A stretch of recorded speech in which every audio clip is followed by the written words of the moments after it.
திருப்பத்தூர் மாவட்டம் திருப்பத்தூர் பாரத ஸ்டேட் வங்கி அருகே திருப்பத்தூர் கிருஷ்ணகிரி சாலையில் ராமதாஸ் ஆதரவு வன்னியர் சங்கம் மற்றும் பாட்டாளி மக்கள் கட்சி சார்பாக வன்னியர்களுக்கு 10.5% இடஒதுக்கீடு மற்றும் சாதிவாரி கணக்கெடுப்பு எடுக்க வேண்டும் என்று கோரிக்கை வைத்து மேற்கு மாவட்ட தலைவர் பிரகாசம், செயலாளர் விஜயகுமார் ஆகியோர் தலைமையில் அறவழி ஆர்ப்பாட்டம் நடைபெற்றது.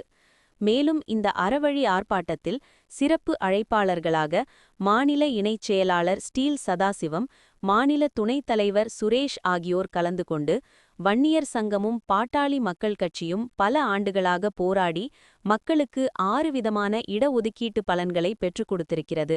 ஆனால் திமுக அரசு வன்னியர்களுக்கு வழங்க வேண்டிய 10.5% இடஒதுக்கீட்டை வழங்காமல் வஞ்சித்து எங்கள் பிள்ளைகளின் எதிர்கால கல்விக்கு கேள்விக்குறியாக நடந்து கொள்கிறது. அதேபோல் உடனடியாக சாதிவாரி கணக்கெடுப்பு நடத்த வேண்டும் என்று கோஷங்கள் எழுப்பி கண்டன உரையாற்றினர்.